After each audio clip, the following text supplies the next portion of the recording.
सुनिएगा, मैंने उनको जोड़ लिया है। मैं और राकेश टिकैत सिर्फ बात करेंगे। बहुत शुक्रिया राकेश टिकैत जी हमें समय देने के लिए। माननीय मंत्री जी को तो आप जानते हैं, धर्म सिंह सैनी जी बता रहे हैं आपसे बहुत ही पारिवारिक संबंध है, और आज इन्होंने 2 स्टेटमेंट दिए। एक स्टेटमेंट ये दिया कि ये मसला बहुत जल्दी सुलझने वाला है।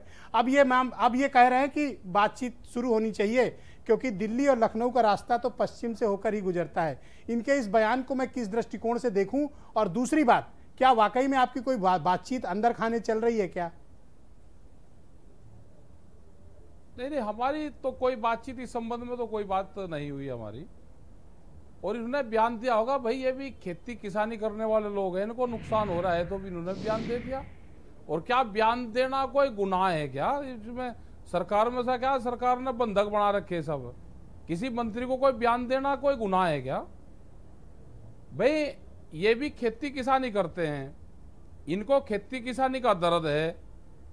इनके भी आम और गन्ने की फसल होती है, गेहूं की फसल होती है, धान की कम रेट में बिकती है। तो इन्होंने कह दिया कि जो किसानों का मामला है वो ठीक है और ये सोल्व होना चाहिए।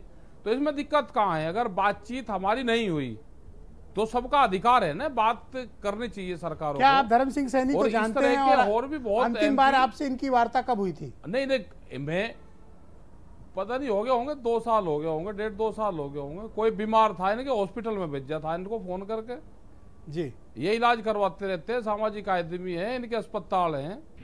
ओके, तो बात तो भाई सबसे कोई दूर के थोड़ा कोई रहते हैं, सब बातचीत तो होती रहती है। पर ये इस संबंध में हमारी इन्होंने कोई आज बातचीत नहीं स्टेटमेंट हुई। दिया और ये कहा कि बातचीत हो रही है और इस मुद्दे का समाधान हो जाएगा। तो मेरी दिलचस्पी ये जानने के लिए कि बातचीत कहाँ और किससे हो रही है। इन्होंने ये कहा होगा कि सरकार को ये बातचीत कर मामला निपटाना चाहिए। आप तो ऐसा इलाज कर दोगे इनका कि एक आधा कोई आदमी सरकार को बात ही ना करे। आप ऐसे क्यों कह रहे हो? मैं कोई इसमें विलेन की भूमिका नहीं निभा रहा हूँ। मैं अपने सवाल पूछ रहा हूँ क्योंकि मेरी भी जिज्ञासा है। ये कह रहा हूँ कि मैं कोई पूछताछ जो थोड़ी कर रहा हूँ। आदमी खेती कर रहा है जी, हाँ, पूछताछ तो भाई अखबार वाले पूछताछ तो सख्त पूछताछ करें जी। अखबार उसमें जो आदमी खेती करता है, गांव में रहता है, उसको खेती में नुकसान है, उसने अपनी बात कह दी, अपनी भावनाएं कह दी। क्योंकि जब खेत में जाते हैं और इनके परिवार के लोग जब इनसे कहते हैं भाई क्या होगा, गन्ने का भाव क्यों नहीं बढ़ा, तो उसका कोई गुनाह नहीं है इनका। ये भावनाएं सबकी है। कोई अपराधी साबित नहीं कर रहा हूं, ना मैं इनको कोई गलत तस्वीर प्रस्तुत कर रहा हूं। ठीक है जी, मैं तो केवल ये कह रहा हूं कि अगर कोई बातचीत हो रही हो तो हम लोग को भी पता चले।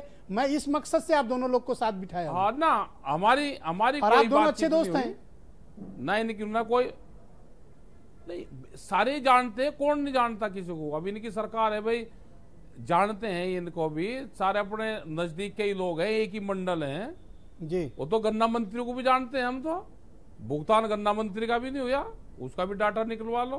तो सरकार से किसी स्तर पर आपकी कोई वार्ता चल रही है? नहीं, देखो ये मामला उत्तर प्रदेश का तो है नहीं, ये केंद्र सरकार का मामला है। और केंद्र सरकार ने 22 जनवरी के बाद में कोई बातचीत नहीं करी, और ना उत्तर प्रदेश से कोई बातचीत हुई। उत्तर प्रदेश से लखीमपुर खीरी में जो बातचीत हुई थी वो वहां के अधिकारियों से बातचीत हुई थी हमारी, वो भी वहां पे सरकार के जो मंत्री है उनसे किसी से बातचीत नहीं हुई। तो क्या आप चाहते हैं कि धर्म सिंह सैनी जैसी सोच के नेता और मिनिस्टर या सरकार के स्टेक होल्डर्स इस मामले में हस्तक्षेप करें? मैं ये कह रहा कि सबको अगर इनको आजादी मिलेगी तो ये सब बोल लेंगे। भाई ट्रैक्टर तो 10 साल पुराना ये भी चला रहे होंगे, पंपिंग सेट भी इनका होगा। क्या जो मंत्री हैं जितने भी सरकार में, वो भारत सरकार के सारे नॉर्म्स फॉलो कर रहे? क्या उनके वहां पे ये एफिडेविट दे सकते हैं हर आदमी के 10 साल पुराना मेरे यहाँ पे ट्रैक्टर, पंपिंग सेट, कोई गाड़ी नहीं है? आप किसी से एफिडेविट दिलवा लो, सबके पास में आएंगे। इसका समाधान सब चाहते हैं, और जो ये कानून है ये वापसी सब चाहते हैं। तो आपको क्या लगता है धर्म सिंह सैनी ने ये स्टेटमेंट क्यों दिया है? नहीं, ये बयान देने के पीछे का उद्देश्य क्या है? उद्देश्य ये है कि इनकी भी फसलें कम रेट में बिक रही, ये भी चाहते हैं कि भाई समाधान हो जाए, कानून वापसी हो जाए, तो हमको भी लाभ मिल जाए। मंत्री जी के इस स्टेटमेंट के बाद आपके आंदोलन पर क्या प्रभाव पड़ेगा? नहीं, हमारे आंदोलन पर क्या, भाई बहुत लोग हैं जो बोलना चाहते हैं, लेकिन पार्टी की लाइन से वे बगल नहीं जा सकते। तो सैनी जी को आप क्या मशवरा देना चाहते हैं? ये तो काफी चिंता में है। भाई सैनी जी की मशवरा देना, आने चिंता करने की जरूरत नहीं, अपना एक आधा और पकड़े भाई। जो जिन्होंने अपने व्यवसाय में खेती लिख रखी, उन सबसे धीरे धीरे बयान दुआना शुरू करे तो सरकार कुछ ना कुछ बात मान लेगी, तो हमारा भी समाधान होगा भाई। फसलें ठीक रेट में बिकेगी प्रदेश में। क्या ये पहली शुरुआत है? नुकसान हो रहा तो फायदा होगा उसका। क्या ये पहली शुरुआत है? हाँ शुरुआत है, पहले इससे पहले भी है, इससे पहले भी है शुरुआत, और भी हो रही, धीरे धीरे हो रही शुरुआत। इनके इस सॉफ्ट स्टेटमेंट के बाद आपके आंदोलन में कुछ कमी आएगी जो 29 तारीख से आप तेज करने जा रहे हैं? नहीं, हमारा कमी क्या आएगी, ये भी तो एक आंदोलन का हिस्सा है। और आंदोलन का हिस्सा वो भी है कि जो बीजेपी के लोग अब ट्रैक्टर यात्रा निकाल रहे गांव गांव में, वो ट्रैक्टर भी किसान का सिंबल है, और किसान का नाम लेंगे वो भी किसान का है, क्योंकि किसान शब्द सरकार के दिमाग से निकलना नहीं चाहिए जी। तो वो भी उसी का हिस्सा है कि ये यात्राएं निकाल लेंगे और गांव में वो ट्रैक्टर लेकर चलेंगे।